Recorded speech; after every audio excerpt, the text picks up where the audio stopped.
My first purge, August 25th, 2010. This was written almost 2 months ago. I have cleaned up some of the language, grammar, and punctuation, but for the most part it stands intact and in raw form. June 29th, 2010, 2500 plus. This is my first attempt to compose 2500 plus words a day. I'm not even sure what 2,500 words looks like at this point, but I guess I'll find out sooner rather than later, hopefully. But wait, that sounds like I'm treating this like a chore. In reality, if I am a writer, like I hope to be, I should treat the 2,500 plus words a day that I put together and arrange as an artist would treat his masterpiece. Every stain, color, and blip on the canvas is a joy to place and has its meaning and purpose.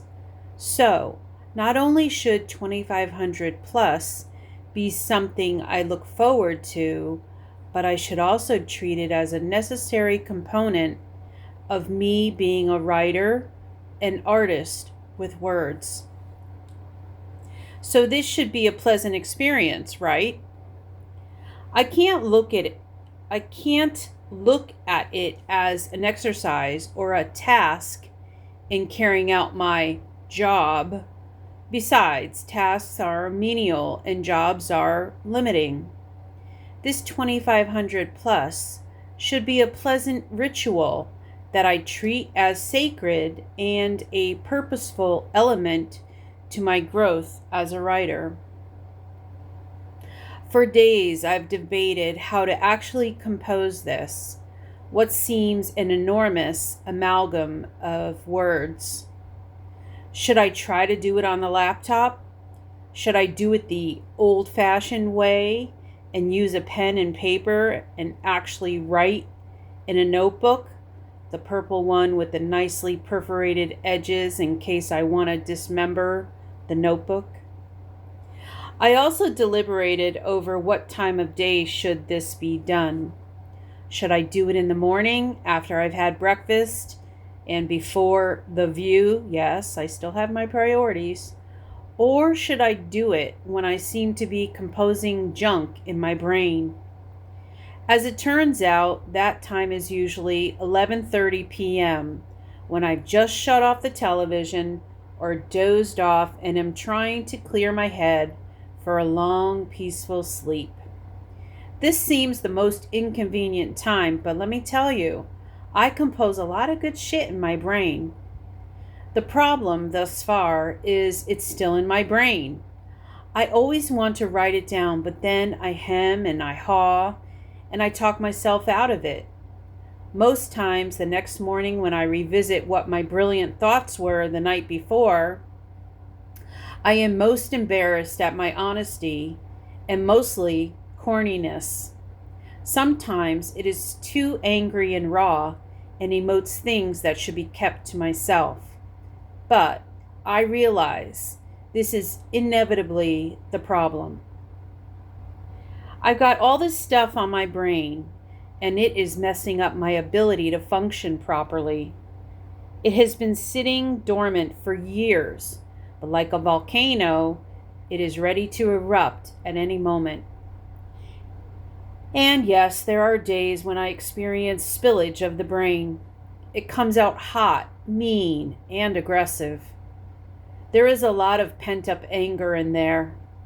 Raw emotion and garbage that has been packed away like a sardine for years. And let me tell you, the shit is getting ready to smell. I mean, really stink up the place. In reality, it already has. I've stuffed all the emotional crap deep in the file cabinets of my brain, and it is time to purge them files, baby.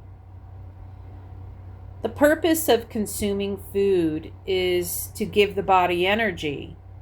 But not only have I lost sight of that, I've used food to bury the pain of my past. Yes, people, I am morbidly obese, middle-aged woman with many pounds of baggage, really garbage, stuffed in her brain. I'm ready to explode and splatter this stuff all over the pavement. And if that happens, the cleanup will last for days, even weeks, like the recent Icelandic volcanic eruption that disrupted airline transportation throughout Europe. Full functioning will literally stop if I don't release these toxins. There is so much shit to tell, so much emotion to confront, so many opinions to display without criticism. Well, okay, there will be criticism, but I should be at that point where I don't care. The need is so big that the repercussions should be the least of my worries. This is where I start chipping away all the mildew, moss, and muck that have accumulated over the years to reveal my true identity, my authentic self. So much new age self-discovery crap is being talked about, especially on Oprah, and it seems women my age are eating this shit up. Yes, me too, I confess. But I think there is something of value to it. As women, we get so caught up in our roles in society that as we grow and mature and put on the many different hats that we do in life, daughter, wife, mother, co-worker, friend, neighbor, volunteer, niece, granddaughter, cousin, lover, patient, etc., we lose sight of the person we started out as.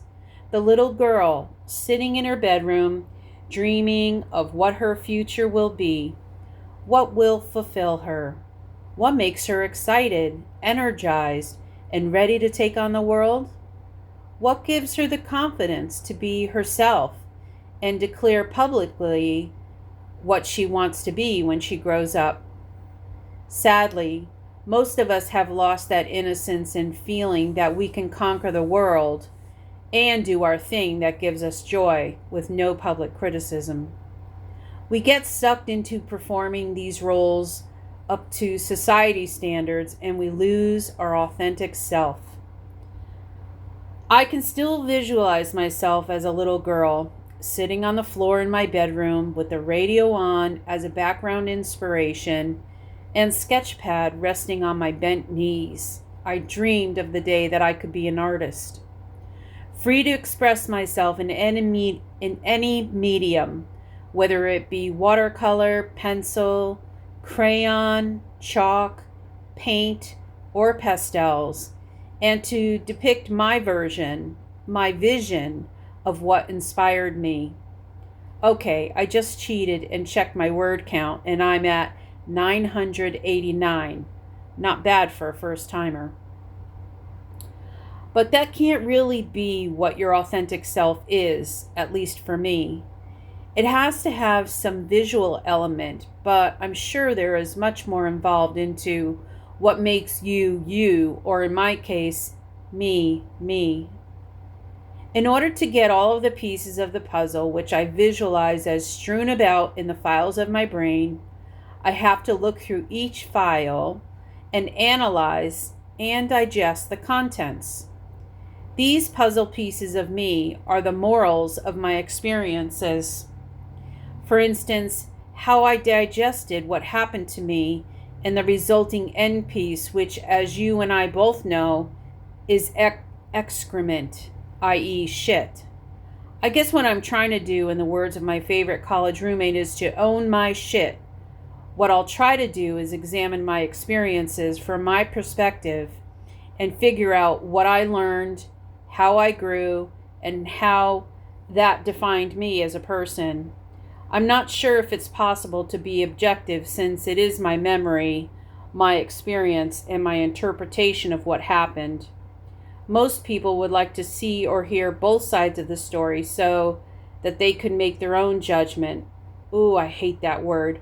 Or a better word might be assessment. Nah, I hate that one too. Well, you get the picture. I guess my experiences are not necessarily for you to judge or label or categorize. After all, they are my experiences, and I keep them filed in my own damn filing cabinet using my own damn system. Thank you very much. What will you get out of this purging of my files?